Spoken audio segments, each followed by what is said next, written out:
A bill that would require people to have more legal documentation to register to vote or update their voter status is making its way through Congress. The Safeguard American Voter Eligibility Act, also known as the SAVE Act, passed through the House today without any amendments. While those who support the bill say it will cut down on fraudulent voting, others are worried that it could prevent legal citizens from casting their ballots in federal elections.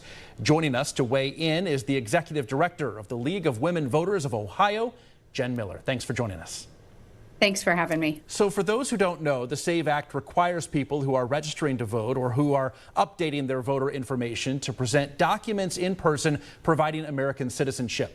On the surface, it sounds reasonable, but this could actually be a huge problem for millions of married women in America. Can you talk a little bit about why on that?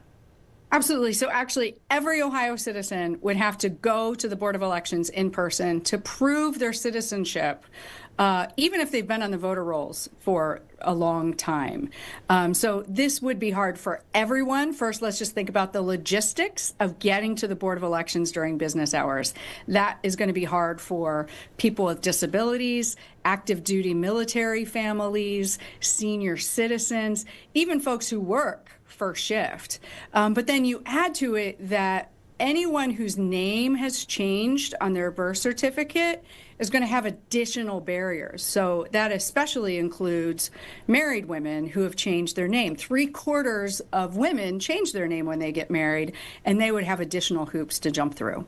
So you think if they run into these types of hurdles, it may push people to just give up and not even go? Right. It essentially ends all mail-in and online voter registration. And that's one thing if you're, that's hard enough if you've never been on the rolls. But also, all of us who are legally on the rolls today, who've been born in Ohio or born in the United States or have been naturalized for a very long time, every single one of us would have to physically show our citizenship status at the Board of Elections. So it's a lot of effort for voters. And it creates a lot more red tape and administrative constraints for boards of elections who are already under-resourced and under-financed in the state of Ohio. So what advice do you have for voters who are worried about this? Is there anything you would tell them to do before we get to election season? Well, first off, there's an election right now, and we want to make sure you vote, and these rules do not apply for this election. If this passes, it would impact the next federal elections, which is next year. But in the meantime, call our U.S. senators and tell them to say no to the SAVE Act.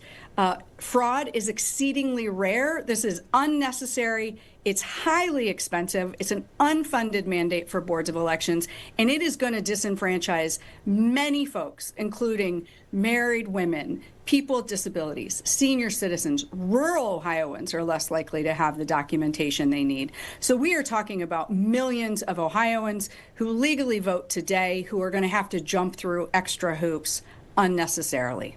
Speaking of elections, Ohio has a primary coming up soon. When people think of voting, you mentioned November or the presidential federal elections. How important, though, is it to participate in these primaries as well?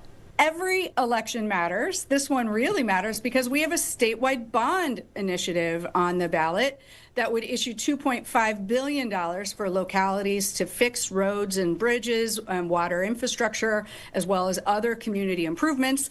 Additionally, there's a lot of local races, a lot of local candidates, and we know that local races matter. Judges, city council members, school board members, these are folks that affect our daily lives. So we want to encourage everyone to get out and vote. Early voting has started.